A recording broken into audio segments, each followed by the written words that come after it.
असल चैंपियन है कौन, ये बताने के लिए हम इस वक्त आ गए हैं उसी चैंपियन के पास जिसने कराची के रिंग से खटमंडो के मैदानों तक पाकिस्तान का नाम रोशन किया, बल्कि धात बिठा दी है। और अभी हाल ही में वो भारतीय रेसलर स्वराज को भी धूल चटा कर आए हैं। तो उनसे यही जानेंगे कि उन्होंने ये सफ़र कैसे तय किया और उनसे मज़ीद उनकी स्ट्रगल के बारे में भी बात करेंगे और इस फील्ड के हवाले से भी बात करेंगे कि ये फील्ड कैसी है। तो हमारे साथ इस वक्त मौजूद हैं को ब्रांडन का एक्चुअली नाम क्या है वो भी आपको बताएंगे। तो अस्सलाम वालेकुम को ब्रांडन। वालेकुम अस्सलाम। कैसे हैं आप? अल्हम्दुलिल्लाह मैं ठीक ठाक हूँ। आप कैसी हैं? और थैंक यू आपने जो है टाइम निकाला हमें इस स्टोरी को करने के लिए। अच्छा जनाब को ब्रांडन, वैसे तो दुनिया आपको को ब्रांडन के नाम से जानती है, एक्चुअली आपका नाम है क्या? एक्चुअली बिलाल आफरीदी मेरा रियल नेम है और कोवू ब्रांडन जो है ये मैंने जो है एक इसके पीछे भी स्टोरी है और चाइल्डहुड ड्रीम था रेसलर बनने का, तो बचपन से ही जो है ये नाम डिसाइड किया हुआ था मैंने। वो बेल्ट तो हमें ज़रा दिखाएं हमारे नाजरीन को न्यू प्लस के कि जो अभी आप जीत के आए हैं, नाजरीन को दिखाएं वो बेल्ट। ज़बरदस्त एक खूबसूरत बेल्ट है ये और मज़ीद इनसे बात करेंगे। तो जी को ब्रांडन, पहले तो आप उस फाइट के बारे में हमें थोड़ा सा बताएं जहां आप खटमंडू में गए, वहां तक कैसे पहुंचे और किसको हराया, कितने लोगों को आपने पछाड़ा? देखें काठमांडू तो ये है कि मेरा रेगुलर जो है इंटरनेशनल टूर का आगाज़ ही मेरा काठमांडू से ही हुआ था और अब वहीं जब भी हमारा इंडिया से कोई चैलेंज होता तो हमारा जो मेन स्पॉट होता है इंडिया वर्सेस पाकिस्तान का प्रो रेसलिंग में, वो हम काठमांडू को ही सिलेक्ट करता। क्योंकि देखें एक बात ये है ना कि आपको पता है पाकिस्तानियों के लिए इंडिया जाने के वीज़ा इश्यूज़ हैं, इंडियंस के लिए पाकिस्तान आने के वीज़ा इश्यूज़ हैं, तो हम फिर भी कहते हैं कि चलो जो तुम्हारा फ्रेंडली कंट्री है उधर ही आ जाओ। क्योंकि हम तो देखें मैं अफरीदी हूँ और मुझे किसी को घर पे घुस के मारने में कोई इशू नहीं है, तो इसलिए मैं कहता हूँ चलो अपने दोस्त के घर ही आ जाओ। तो इसलिए हम काठमांडू में उनको फिर यह रेसलिंग होती है और अपनी लाइफ का रिस्क लेकर हम लोग जो है फिर काठमांडू जाते हैं इंडियंस के अगेंस्ट। और ये थर्ड इंडियन था जिसके अगेंस्ट मेरा मैच था, तो 900+ डेज़ मुझे हो गए ये टाइटल विन किए हुए और इसके लिए मुझे मल्टीपल कंट्री से चैलेंजेस आते रहते हैं। तो अभी रिसेंट जो था वो सूरज ने मुझे मतलब चैलेंज किया था और अब 21 को मतलब मुझे आए हुए अभी ज़्यादा दिन भी नहीं हुआ और 21 को मुझे अहमद बॉयका के अगेंस्ट इसको अगेन डिफेंड करना। बिलाल ये बताइए कि ये जो टाइटल है, इस टाइटल का नाम क्या है और ये टाइटल एक्चुअली आपके पास कब से है? ये जो अभी आप रेसलिंग विन करके आए हैं ये उस वक्त मिला है आपको या इस बेसिकली इस टाइटल को सेव करने के लिए आप रेसलिंग करने?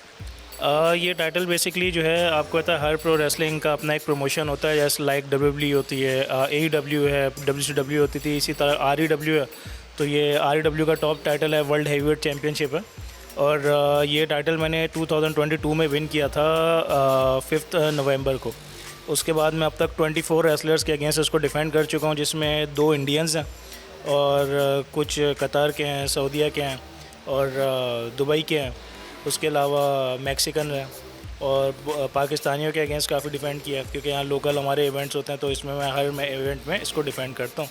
तो अभी रिसेंट मुझे चैलेंज आया था इसके लिए, तो इसको मैंने अगेन डिफेंड किया। अच्छा ये भी बताइए बिलाल हमें कि आप माशाल्लाह रेसलर हैं, कितने अरसे से आप इस फील्ड में हैं? इस फील्ड में कितना अरसा हुआ आपको आके और किस तरह आपने इस फील्ड में एंट्री दी? दोस्तों के मशवरे थे, खुद ही का दिल चाहता था रेसलर बनूं, या किसी ने आपको बताया कि अरे भाई आप रेसलर बन सकते हैं? कितनी एक्सरसाइजेज़ आप करते हैं, कितनी हैवी एक्सरसाइजेज़ और क्या आपकी डाइट शेड्यूल क्या है? मशवरा तो देखें मैं किसी का सुनता नहीं हूँ। जब मैं 3 साल का था तब से मुझे रेसलर बनने का शौक़ था। मेरा आइडियल था शॉन माइकल। मैंने टीवी में जब शॉन माइकल और ब्रेट हार्ट का मैच देखा था तो तभी डिसाइड किया था कि यार मुझे रेसलर ही बनना है। नॉर्मल बच्चा जो होता है उसका हीरो कौन होता है? Superman, Batman, X man, whatever. मेरा हीरो शॉन माइकल था, फिर क्रिश्चियन था, रेवन था, स्कॉट हॉल, JBL, ये मेरे हीरोज़ थे। तो बग़ैर किसी मशवरे के, मशवरे तो होते थे भाई ये इसका कोई स्कोप नहीं है, इसका यहाँ कोई एग्जिस्टेंस नहीं है, तो आपको जो है वो रेसलिंग नहीं करनी चाहिए। लेकिन जो है मैंने कहा कि भाई मुझे जो करना है वो करना है, स्कोप हो या ना हो, लेकिन दरवाज़ा जो है ना वो अगर नहीं है ना तो आप खुद बना लो, लेकिन जो करना है ना, क्योंकि देखें एक ही लाइफ है और आप लाइफ में अगर किसी का कोई मकसद नहीं है ना तो लाइफ बेमकसद है, बेमतलब है, कोई ज़िंदा रहने का फिर कोई वो नहीं है। तो मेरा ये ड्रीम था, मुझे अचीव करना था, तो मैंने इसके लिए मेहनत किया। आपने शॉन माइकल का जिक्र किया, लेकिन मुझे ऐसा लग रहा है कि आप वो ट्रिपल एच से ज़्यादा मिलते हैं। किसने कहा आपको कि आपका लुक ट्रिपल एच? बिल्कुल, जो मेरा इन रिंग स्टाइल है वो ट्रिपल एच जैसा ही है, क्योंकि शॉन माइकल मेरा फेवरेट रेसलर ज़रूर है, लेकिन जो मेरी फ़िज़ीक और मेरा जो पर्सोना है, जो पर्सनैलिटी है, ये शॉन माइकल जो है वो एक थोड़ा सा चीज़ी टाइप का कैरेक्टर था, और मैं उस टाइप का जो है करने की कोशिश तो करा, लेकिन वो शायद मेरी पर्सनैलिटी पे नहीं सूट किया। तो फिर मैंने कहा चलो शॉन माइकल ना से उसका बेस्ट फ्रेंड से, तो ट्रिपल एच जैसा जो है रेसलिंग स्टाइल जो है मैंने उसको फिर फॉलो किया। अच्छा, आपने ये नहीं बताया कि आपका डाइट शेड्यूल क्या है, मतलब ऐसा क्योंकि एक नॉर्मल बॉडी तो नहीं होती जो रेसलर बनते हैं, उनको पिटना होता है, उनको एक मार होती है जो बर्दाश्त करनी होती है, देन उसके बाद वो फाइट करते हैं। ऐसे ही है ना कि जो पहले तो आपको प्रैक्टिस कराई जाती है कि कितनी मार आप खा सकते हैं, फिर उसके बाद ही आप किसी को मार सकते हैं। तो उसके लिए अपने आप को इतना स्ट्रॉन्ग करने के लिए मसल्स को स्ट्रॉन्ग करना है, अपनी हड्डियों को स्ट्रॉन्ग करना है, बर्दाश्त करनी है मार। अभी भी आपके काफ़ी ज़ख्म हैं, तो उस हवाले से भी हमें बताएं कि क्या एक्सरसाइजेज आपकी होती हैं, क्या डाइट होती है? देखें, डाइट के अंदर तो ये है कि मैं किसी को कभी भी जो है ना कुछ खाने से रोकता नहीं हूँ, क्योंकि देखें मैं ख़ुद भी काफ़ी फूडी हूँ और कहता हूँ भाई ज़िंदगी है, खा पी कर जियो।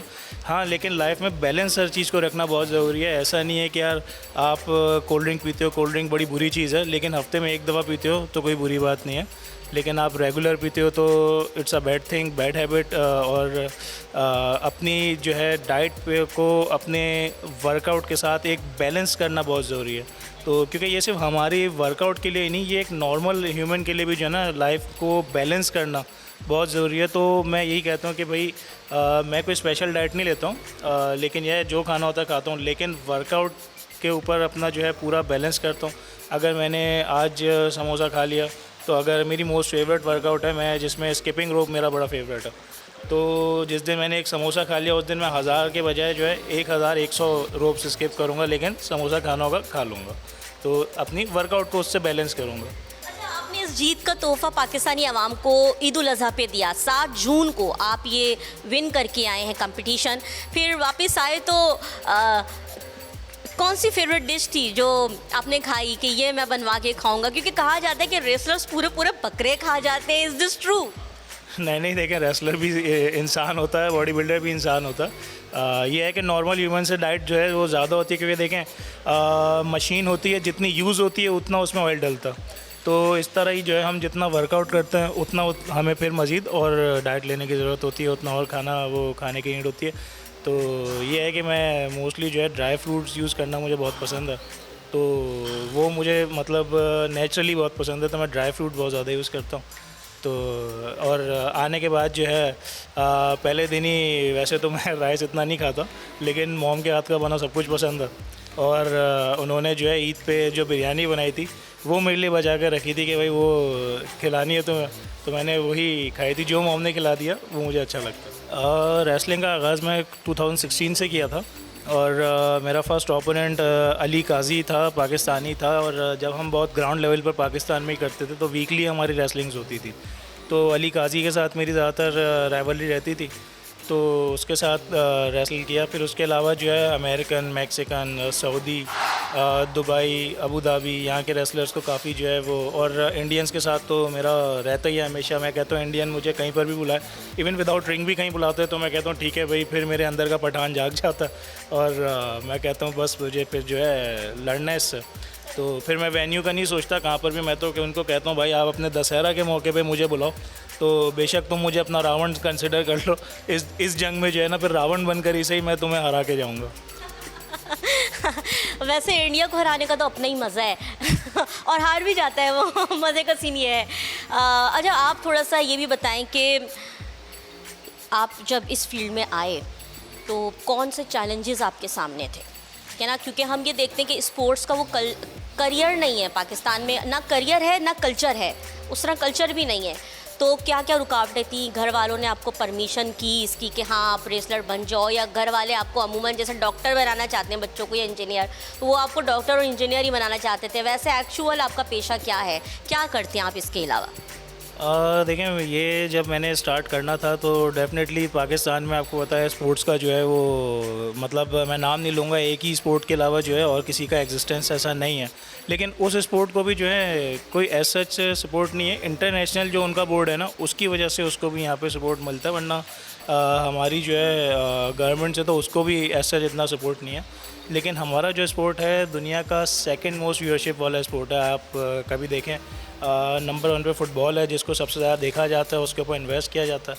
मैं कहता हूँ प्रो रेसलिंग वो स्पोर्ट है, ये एक एलीट लेवल गेम है और सेकंड मोस्ट व्यूअरशिप वाला स्पोर्ट है। और ये वो स्पोर्ट है जिस पे अगर बिजनेसमैन और गवर्नमेंट प्रॉपर इन्वेस्टमेंट करें ना, तो आपको यही स्पोर्ट जो है बहुत ही बड़ा रेवेन्यू जनरेट करके देगा ऑल ओवर द वर्ल्ड। मैं तो कहता हूँ एक दफ़ा प्रो रेसलिंग के ऊपर इन्वेस्ट करके देखें तो विद इन अ ईयर जो है IMF का कर्जा भी उतर जाएगा। और बाकी ये है कि जो हर्डल्स की आपने बात पूछी है, तो देखें सबसे पहला हर्डल जो है ना वो आपकी फैमिली होती है। उसका रीज़न ये है कि देखें ये एक कॉम्बैट स्पोर्ट है, इसमें इंजरीज़ होती हैं, चोट लगती है। जैसा आपने भी मेरा प्रीवियस ईद वाले दिन देखा जो इवेंट था, तो जहाँ पाकिस्तान में एक गाय कुर्बान हो रही थी, मैं जो है मुल्क के लिए आधी कुर्बानी दे रहा था जिसमें मेरी चोट लगी थी पीठ पर। तो लेकिन मैंने मुल्क के लिए इंडियन कुर्बान कर रख दिया। रेसलिंग के अंदर जब मैंने स्टार्ट किया था तो हम 2 लोग थे पाकिस्तान में, जिस अब इसका स्कोप नहीं था। और अब हमारे पास 20+ पाकिस्तान में रेसलर्स हैं। और इवन आप हमारा सोशल मीडिया खोलकर देखें तो डेली हमारे पास एडमिशन के लिए जो है ना मैसेज आ रहे होते हैं। और स्कोप जो है अल्लाह का शुक्र है इसका बना दिया। और अब जो है हमारे जो पिछली हर्डल्स थी उनको क्रॉस करके आगे बढ़ गए और अब अल्लाह का करम है इंटरनेशनल लेवल पर चलेगा और आगे बढ़ रहे हैं। अच्छा, थोड़ा सा ये भी हमें बताएं कि पहली सपोर्ट जो थी आपको इस फील्ड में, रेसलिंग की फील्ड में, कहाँ से मिली, ये हमें थोड़ा सा बताएं। सबसे पहला सपोर्ट हमारा ये था जब हम ग्राउंड लेवल पे इसको कर रहे होते थे, तो एक एट्रियम मॉल था जिसने हमें मौका दिया कि पाकिस्तान में प्रो रेसलिंग हो रही है तो इसको वही अच्छा एलीट लेवल पर लेके आया जाए जो लेवल ये डिज़र्व करता। तो तारिक यूनिस हबीब साहब होते हैं, तो उन्होंने और वो रेसलिंग को काफ़ी पसंद भी करते हैं, उन्होंने हमें जो है रेसलिंग का मैक्सिमम सपोर्ट दिया है और उसके बाद से हमें मज़ीद जो है सपोर्ट मिलता चला गया। वो सिटी कोर्ट का रेसलर क्यों कहा जाता है? इसकी क्या हिस्ट्री है? आपने मुझे पूछा था कि मेरा साइड प्रोफेशन और रेसलिंग के अलावा क्या है, तो बिल्कुल देखें जब रेसलिंग स्टार्ट किया था तो रेसलिंग से हमें उस वक्त वो अर्निंग नहीं होती थी, तो अपने स्पोर्ट को सपोर्ट करने के लिए जो है मैंने जॉब सर्च कर रहा था। तो मज़े की बात यह है कि जब मेरे पेरेंट्स चाहते थे कि मैं इंजीनियरिंग या डॉक्टर जैसी वो एजुकेशन लूँ, तो मैं पढ़ भी रहा था, सॉफ्टवेयर इंजीनियरिंग कर रहा था। तो लेकिन ऑल ऑफ द सडन मुझे जो है मैंने जॉब्स में सर्च कर रहा था क्योंकि मेरा उस एजुकेशन में दिल नहीं लग रहा था, मुझे बनना रेसलर था। तो मैंने अप्लाई किया, कोर्ट में मुझे जॉब मिली, तो जुडिशरी में मैं जो है अपॉइंट हुआ। उसके बाद जो है रेसलिंग के साथ मेरा एक दूसरा पैशन भी मुझे बढ़ने लगा कि मुझे लॉ में जो है ना काफ़ी इंटरेस्ट बढ़ने लगा। LLB किया, फिर IR में MA किया और अभी अल्लाह का करम मैं LLM भी कर रहा हूँ। तो जो है सिटी कोर्ट में मुझे फिर सपोर्ट भी काफ़ी मिला जजेस से, वकलाओं से। इवन हमारे जो अभी जस्टिस खालिद हुसैन शानी साहब हैं, उन्होंने मुझे जो है बहुत सपोर्ट किया। सबसे पहला जो मेरा international India versus Pakistan match था उनका बहुत सपोर्ट रहा। और अभी भी जो हमारे जज साहिबान हैं उनकी सपोर्ट के बगैर मैं जो है जा नहीं सकता था काठमांडू। जो हमारे ADJ साहब हैं, अजीज़ुर रहमान जुनेजो साहब हैं, हमारे DJ साहब हैं अरशद मुर्तज़ा साहब, तो इनकी वजह से अभी मैं दोबारा काठमांडू गया हूँ। और यही रीज़न है जो लॉ और यहाँ पर होने की वजह से मुझे सिटी कोर्ट का रेसलर कहा जाता है। ट्रिपल एच से मुशाबियत रखते को ब्रांडन जो पाकिस्तानी रेसलर हैं उनसे हमने बात की है। अब हम उनके ट्रेनर की जानिब भी जाएंगे क्योंकि जो एक रेसलर होता है या जो भी एक कामयाब शख्स होता है स्पोर्ट्स में, उसमें बहुत बड़ा हाथ उसके ट्रेनर का भी होता है। तो अब उनसे भी जानेंगे कि आया पाकिस्तान में उस तरह रेसलिंग का स्पोर्ट्स क्यों ग्रो होता हुआ नज़र नहीं आता जिस तरह दीगर स्पोर्ट्स हैं। सपोर्ट की कमी है, लोग नहीं आ पाते या बहुत एक्सपेंसिव है ये स्पोर्ट्स, ये सब हम उनसे जानेंगे।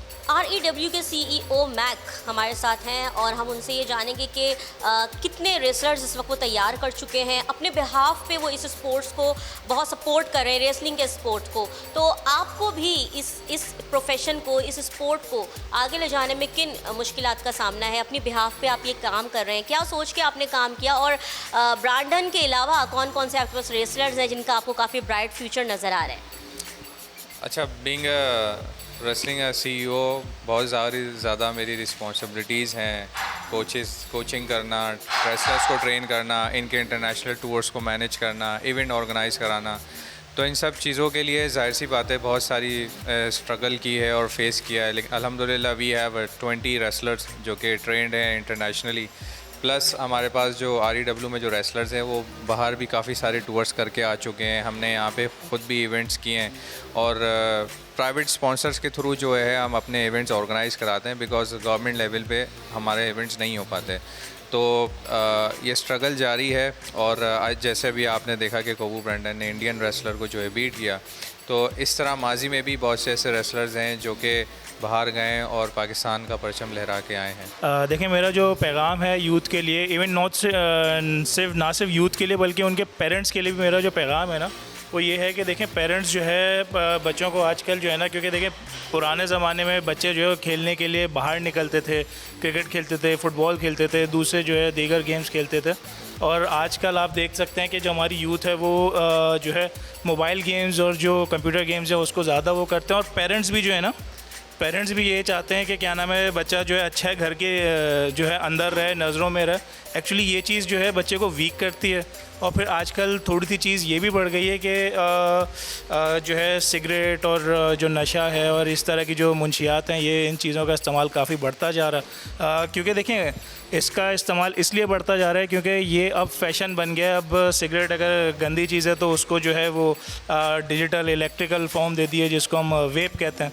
तो पेरेंट्स को भी मैं यही रिक्वेस्ट करूँगा कि देखें बच्चा अगर किसी स्पोर्ट्स एक्टिविटी में जाना चाह रहा है, बेशक वो कॉम्बैट स्पोर्ट है, प्रो रेसलिंग है, MMA है, वॉटेवर जो कोई भी स्पोर्ट है उसको खेलने दिया जाए, क्योंकि वो मोबाइल गेम से बहुत बेहतर है। क्योंकि देखें उसको घर में बैठे बैठे मल्टीपल प्रॉब्लम्स हो सकती हैं। आजकल आप देख रहे होंगे 24-25 की एज के बच्चों को जो है हार्ट अटैक्स हो रहे हैं। तो इस चीज़ से भी बचेंगे। और उसके अलावा जो सिगरेट और ये इस तरह की जो चीज़ें हैं, देखें स्पोर्ट्स पर्सन जो है उसको अपनी चीज़ को, अब जैसे मैं आपको एग्जांपल दूं तो मैं शाही सुपारी भी नहीं खाता, तो बाकी सिगरेट वगैरह तो बहुत दूर की बात है। सिर्फ इसलिए ताकि जो है मैं अपने स्टेमिना को और अपनी बहुत सारी अपनी फ़िज़ीक को अपने आपको मेंटेन रख सकूं, मैनेज रख सकूं। तो मेरा पैगाम यही है कि पेरेंट्स को कि बच्चों को जो है वो घर से ज़रा बाहर निकालें, क्योंकि वो जितना स्ट्रॉन्ग होगा वो जब पेरेंट्स नहीं होंगे वो उस वक्त भी जो है जीना सीखेगा। और जो यूथ जो है वो जो करना चाहती है चीज़, डरें नहीं, स्टेप लें। जब तक आप पानी में गिरेंगे नहीं, तैरना नहीं सीखेंगे। बिल्कुल, बहुत ज़बरदस्त पैगाम दिया है। और ये पाकिस्तान के पहले रेसलर हैं। इससे पहले पाकिस्तान में पहलवान हुआ करते थे। ये पहले रेसलर हैं जिन्होंने दुनिया में पाकिस्तान का नाम रोशन किया है। कोबू ब्रैंडन के नाम से इन्हें दुनिया जानती है और इनका नाम है बिलाल आफरीदी। बहुत ज़बरदस्त पैगाम दिया है। उन्होंने ये साबित कर दिया है कि जज्बा, लगन, मेहनत के साथ और हुनर के साथ अगर कोई भी काम किया जाए, इन तमाम चीज़ों को एक साथ यकजा किया जाए तो इंटरनेशनल लेवल तक आप पहुंचते हैं और कोई भी रुकावट आपका रास्ता नहीं रोक सकती है। कैमरामैन बाकर रज़ा के साथ मुझे सुमैया खुर्शीद को इजाज़त दें और न्यू प्लस देखते रहें। अल्लाह हाफ़िज़।